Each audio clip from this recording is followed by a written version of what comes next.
Hello, my name is Janice B. Gordon and I am the problem solver. I'm going to talk to you about being a business in the UK. There is a misconception that large companies make up the major contribution to economic growth in the UK. But the fact is, small-medium businesses make up 99% of the total number of businesses in the UK. They make up half of the jobs in the UK and account for half of our GDP, which is a measure of economic growth. The significance of small-medium businesses is often overlooked.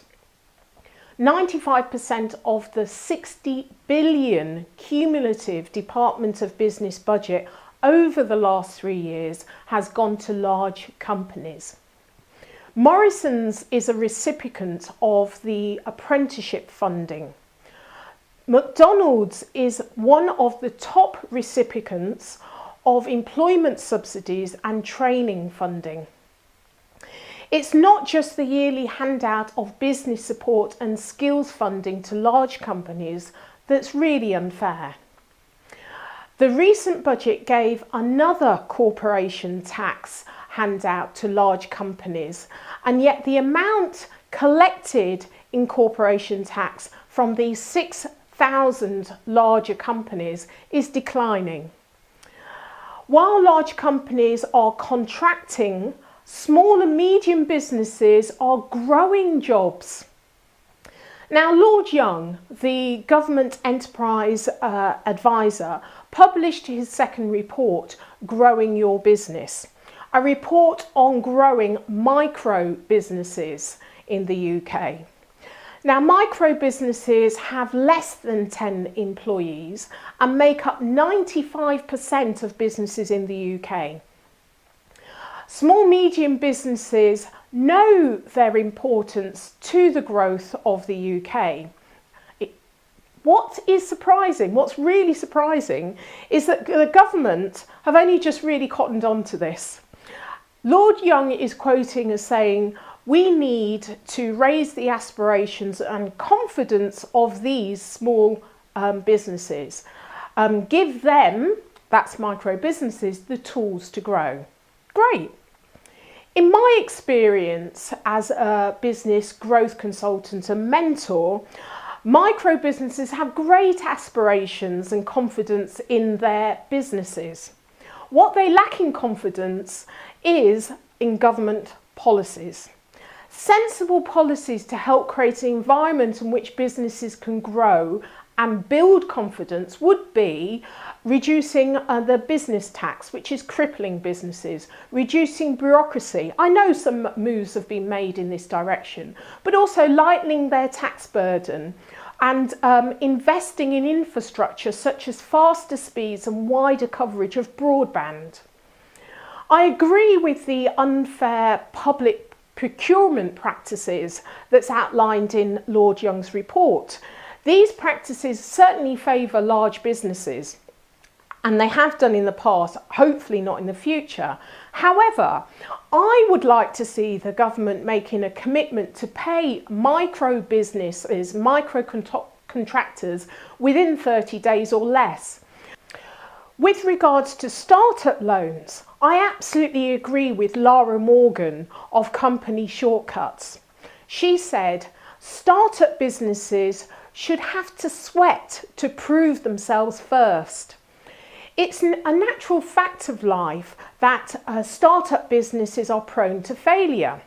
Failure is feedback, and the good business people that come out of that learn from their mistakes and put this learning into their next successful business.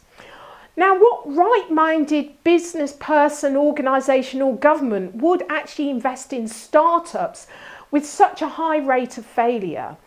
And it's really, they should be investing in businesses that have a history, startup businesses, businesses of the new creative economy.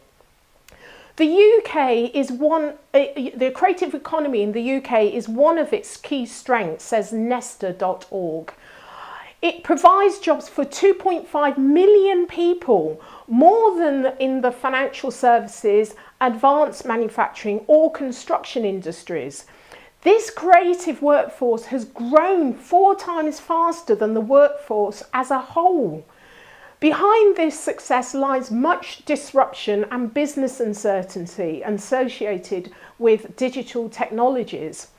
Young companies from outside the UK are dominating new internet markets, and some UK creative businesses have struggled to compete. Lord Young's report defines growth as the taking on of employees. Now, micro businesses realise the benefits of flexible working, and they contract freelancers and partner with other micro businesses. So currently 75% of micro businesses have no employees at all. The environment for working is changing. It will continue to change as well. The economic uncertainty has swept away previous profitable business models and has influenced the internet in new ways of working. It will evolve and it will continue to evolve.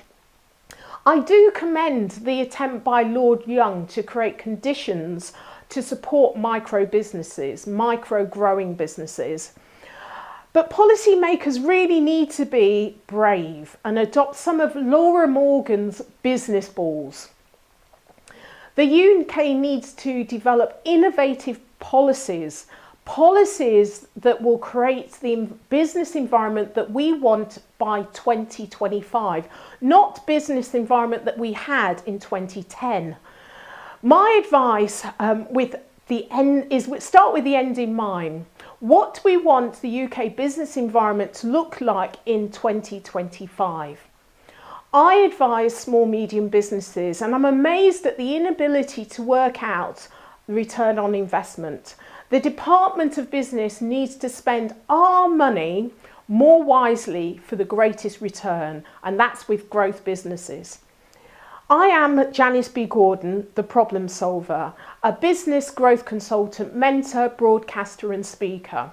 Please visit my website www.theproblem-solver.co.uk and sign up to my Growth Insight newsletter for more insights about what's happening in small, medium businesses today and how to grow them. So it's Janice B. Gordon, the problem solver.